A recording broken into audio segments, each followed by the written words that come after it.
week is Parshat Chukat. Okay, so we're gonna look into that. Parshat Chukat, we talk about the Aduma, the red heifer, right? And it has no meaning. When we look into it, Rashi says it's chak b'lo tam. This is a law without a reason. We don't understand it. We could try to bring understanding to it, but ultimately we don't. Okay, ultimately we can't understand why this ritual of burning a red heifer, why it needs to be completely red, why it shouldn't have carried a yoke on its back, and all the things, the burning and putting the ashes in water and spraying it on people like that are impure or unholy or tamei.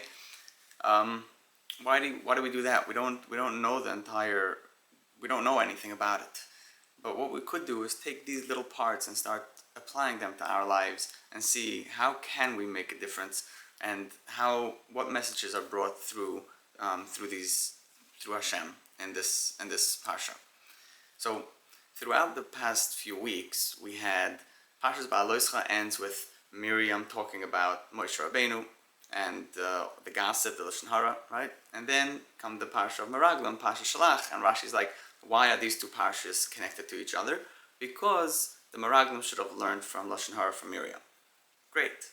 We come to Korach. Okay, the end of Parshat Shalach talks about tzitzis, and we come to Korach, and Rashi says, why are these two parshas connected? To show you, Korach had a different way of thinking, and we spoke about it last week. And many thoughts, and everybody I spoke to over Shabbos, everybody had a different reason of the tzitzis and Korach being connected. But we come to this week in Parshat Chukat, Rashi doesn't go like, why is this connected to the previous Parsha? Or why is it before the next Parsha? There's no real place that we, why this is in this area. So let's stick to that theme and see where we go. So, our relationship with Hashem. Our relationship works in a very mysterious way. It's our belief system that makes us connected to Him. If someone chooses not to believe, if you have a person who's never heard of God and never connected their mind to something higher, they'll fall, they'll rise, they'll have their ups and downs in their life, but they won't know how to get themselves out of predicament if they don't have any experience in that area. What if they don't have any friends? What if they don't have anybody to rely on in this world? It's all up to them, and if they're not capable, then they'll probably just die because they can't fight back. And when people have good things, you have the same idea. They rise to glory without any belief in themselves, and then we see how the lack of discipline in their life, the lack of meaning in their life leads them to abuse this money in many ways. So religion has taught us that we need to have meaning. We need to have purpose in the things we do in our life. Even people who aren't religious nowadays, they still say you need to find purpose. Get a job, fill up your schedule. Is the schedule meant for you to leave a legacy? Is the schedule meant for you just to pass the time properly? What does proper mean? Where do people that aren't religious get their level or their hierarchy of values? What is good and what is not? Okay, so when we look into the Torah and we know that it's been around for so long, it's been around for over 3,500 years in text. Yeah, we've been seeing it in front of our eyes. Our parents have been reading these words, our grandparents, and people have died for it. People have lived it, and they've given up so much and gained so much because of it. We see ourselves standing here, we're like, okay, this is true. We know it to be true. You'll speak to other religions, they'll claim it. They'll claim this exact argument on with fewer years, 2,000 years and 1,400 years. They'll find different places that they could connect their meaning to. But we go back even more. We go back to the beginning of the world. We go back to the creation, right? Everything goes back to Bereshis. We've mentioned this before. Bereshis, I don't know if I've mentioned it here or if I've spoken to others, but Bereshis is like a domino effect. Once you hit the first domino, Bereshis, Hashem knocks it down, and all the dominoes start falling, and they're still falling, and they're still happening in our life. As the Chovos says, everything works with cause and effect. The first cause was when Hashem wanted to create the world, and that was it. And it's just keeps on falling until that final piece is going to be moved, and we'll have B'yom Hahu Yi Hashem Echad Shmo Echad. We go back all the way to the beginning. Our relationship with Hashem is not just one of, I follow your orders and my life will be good. The relationship is that we want to be close to you no matter what. No matter if, as the Baal Shem Tov would say, no matter if someone did the worst Aveira 10 minutes ago and then he just shows up in shul and says, you know what, I regret it, I see where I stand, and he goes and speaks to Hashem. Usually you would think, if you have a fight with a person, you can't ask them for forgiveness right away, as the Gemara says, Al Yiratza Adam Chaver B'Shas Kasai, right? When someone's upset, stay away, give it a day, let him simmer down. But with Hashem, even though we may have upset him, we could still always come back and always talk to him right away. So our relationship isn't dependent on if we do mitzvahs or not. Our relationship with Hashem is that we feel connected and we truly, truly want to be connected to Him. Of course, we shouldn't do things that are against the law. Of course, we shouldn't do things that hurt anybody else. That's like out of the question. But even for ourselves, if we can't control ourselves and we fall and we pick ourselves up and we fall again and we get dirty in the dust, all those times we have to remember that our relationship with Hashem trumps all of it and we could rise higher and come back again from where we started. Okay. Zois Chukas HaTorah. These are the laws of the Torah. But if you look at the word chukah means not just a law, it means a discipline. It means this is how it is. There's no two ways about it. So when we speak about Zois Chukas HaTorah, those are the disciplines of the Torah. Every relationship requires a certain discipline. We have to know how to talk to the other person. We have to know how to deal with them. We have to know how to be in one world with them. Not just relationships with our parents, wives, and kids, friends, and family. Even relationships with our enemies. Even relationships with things that we aren't so comfortable with. There are ways to deal with them properly. And of course, the Torah teaches us how to live in harmony. The world was created in harmony. Everything works together. You have fire, earth, water, and air, everything blending perfectly together to create all the forms and in this world. And the knowledge of Hashem fills us all. It's the knowledge within our form that's created out of flesh and bone and all these four elements. It's the knowledge within that keeps us alive. It's the breath of Hashem that keeps us alive. And that breath of Hashem, as we see in Parshat Bereshis, is Behi Baram.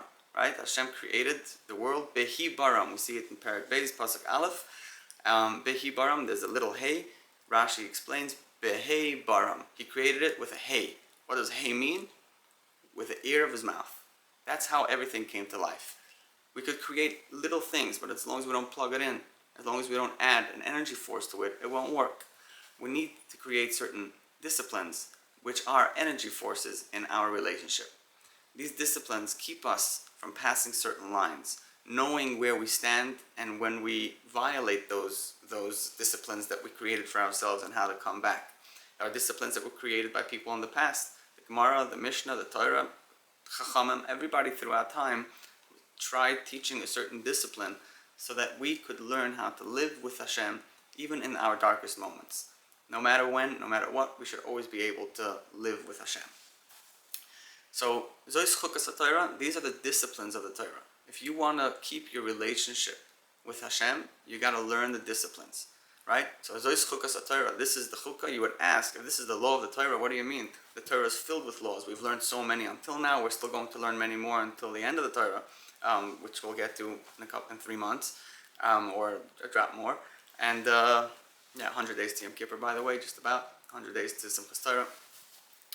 So we have all these. So we have all these laws from before, and we have all these laws after. Why do you stop over here and say Zois Chukas HaTorah? So back to our question: what's the connection? Why is Hashem putting this Parsha, Parshas Chukas, right over here to tell us? We just went through a whole bunch of laws about what to do here, what to do there, a whole bunch of stories that shaped us and formed us, guided us to becoming the person we are now. Now we have 38 years in the Midbar until the second part of this Parsha, where we have Parshas Sichon and Og, where Moshe Rabbeinu and the Yidden go and fight Sichon, and they fight Og Melech HaBashan, and that's going to lead us into next week's Parsha of Parshas Balak. But just for now, as you stand here in the 38 years, between the past, between the story of Matan Torah, Meraglim, and Korach, and the future stories of Sicha and Oig and Moshe Rabbeinu leaving us, we have 38 years that we work on our relationship. We work on our purity, we work on our connection, we work on our oneness with Hashem. So many times we go back in the past and we look at ourselves and we say, wow, I used to be such a happy kid. I used to really enjoy myself. I had a life. I really had friends. I went out of the house. I enjoyed myself. And then at some point, that light that was upon us, that smile that we always had, just stops, and we just continue walking throughout time. As we start going through one year and another year and another year, the light stays behind us, and as we distance ourselves, our shadow becomes bigger and bigger. And we live in that shadow. We carry that weight of the past, and we get stuck on certain stories that don't let us move on. But Hashem says, wait a second. Right now, Parshat Chukat, all the stories that happened in the past, they happened already. All the doubts that you had, all the questions, all the fights that you needed to resolve, everything is taken care of by now. Now we'll talk about the next 38 years. We're going to take all these stories, turn them into lessons, and now we'll learn how to live. We'll learn how to live with discipline.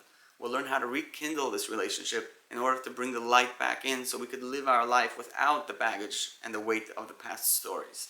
And that's what we see with a Parah Aduma. It should never have had a yoke on its back. It should never have had a yoke. We should live our lives with purity. We should live our lives with holiness. Keep ourselves away from the things that we shouldn't be doing. And just like that, we'll start getting closer and closer to the light, making the relationship with Hashem one again. And that shadow will become smaller and smaller until it turns into ashes and is blown away with the wind. We want to be like this red heifer. We want to be like him because we want to live without that weight. We want to live without that burden on our shoulders. And then to the other point, that the red heifer has to be completely red. The Gemara says that when a person tries to tell Mussar or tell somebody else what to do, they must be sure that they themselves are good in that subject. As the Gemara says in Sanhedrin, Baba Metzia, Baba Basra, Kshoit atzmacha, va'achar kach kshoit acherem. First take care of yourself, then take care of others. Put on your mask, your oxygen mask first, and then put on for the person next to you, right? Make sure to take care of yourself, make sure to beautify yourself, make sure to be filled with truth completely, so that when things come your way, you know how to handle them. You know how to be that person, that father figure, to stand up and say, yes, this is my life. No matter what stories you bring up from the past, no matter what fears lie ahead in the future, right now I'm living in the light, and right now I'm strong. My entire hide, I'm just like the Parah Aduma. I am all red from top to bottom. I am covered completely with perfection. I don't have any white hairs from all the pain and suffering that I went through, and I don't have any weights on my back. I don't have a problem with the past, and not just that, I am disciplined enough to keep myself beautiful. I'm there to keep myself shining in the light completely, presently, the entire time. And that's how we keep our relationship going. We make the relationship better and better. Apply this logic to any relationship that you have. Is it with your wife, with your mother, with your father, with your children, with your enemies? And see how it works. You discipline yourself. You discipline how to be a person and how to act properly. You'll end up having that respect coming your way. The person that you feel like isn't respecting you will start looking at you differently. They'll see, wow, this is a person I want to hang around with. They're not complaining. They're not living the blame game. Actually, they're standing up straight and keeping themselves away from things that would pull them away. They're being disciplined with themselves. They're standing up and being real people. And those people, they don't need anybody else, but everybody else comes to them. Instead of chasing the world, let the world come to you. And as the Gemara says, if the Mishnah says, someone who runs away from honor, the covered will follow him, the honor will chase him. And the Gemara actually says in the end of Masechtas Brachos, somebody who gets pushed away by time will soon be able to push time. What does that mean? Someone who doesn't have time in his day to put in all the things that he wants to accomplish will always find time to make things happen.